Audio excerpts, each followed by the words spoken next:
Torchwood's Captain Jack Harkness, the 12th episode of Series 1, is written by Catherine Tregenna and it's starring John Barrowman, Eve Miles, Bern Gorman, Naroko Mori and Gareth David Lloyd. So we have 3 Whoniverse episodes released on 1st of January 2007. Captain Jack Harkness, End of Days, and Sarah Jane Adventures' first episode, Invasion of the Bane. A New Year's Day of fun time. So what happens in this episode, Captain Jack and Tosh investigates an abandoned dance hall.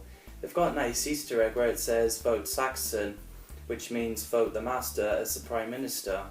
When Jack and Tosh heard a music and sees the hall packed, they found themselves slipped through a time in 20th January 1941, set in 3.5 months before the event of gas mask zombies.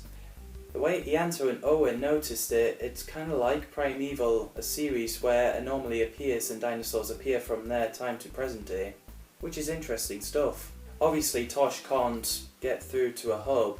Gwen Cooper is rarely in this episode because Eve Miles was busy filming random shoes. So a random soldier decides to pull Tosh and about to fight Jack, but then a captain stick up for them. This is where Captain Jack meets the real Captain Jack.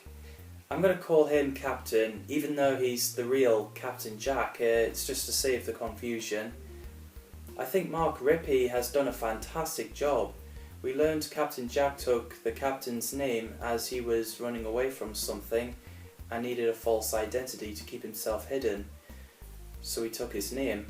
I love the scene where they both said, "I'm Captain," and then paused.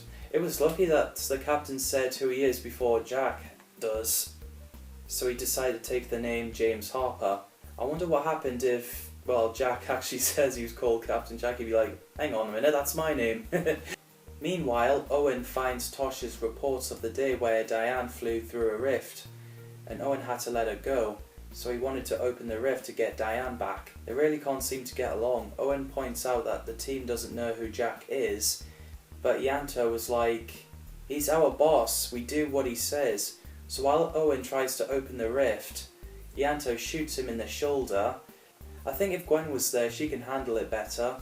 So a villain, Billis Manger, played by Marie Melvin, which I think he's brilliant. Billis was a servant of Abaddon. He can time travel like walking into a room. He allows Owen to find a missing piece from a grandfather clock to open the rift, to bring not only Captain Jack and Tosh, but other hysterical people, which we'll get into at the next episode, End of Days. So while there's an air raid on, everyone got undercover and can't believe Tosh cut her hands with a tin just to use her blood to write a message what Gwen discovers in the 21st century. Oof, painful. I enjoyed in the end where Jack is dancing with the captain and then smooch at each other, then him and Tosh went back to 21st century.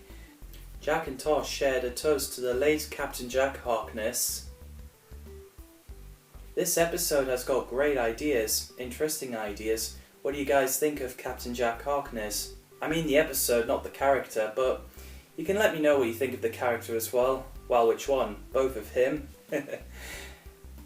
Anyway, thanks for watching and stay tuned for the last episode of series, End of Days.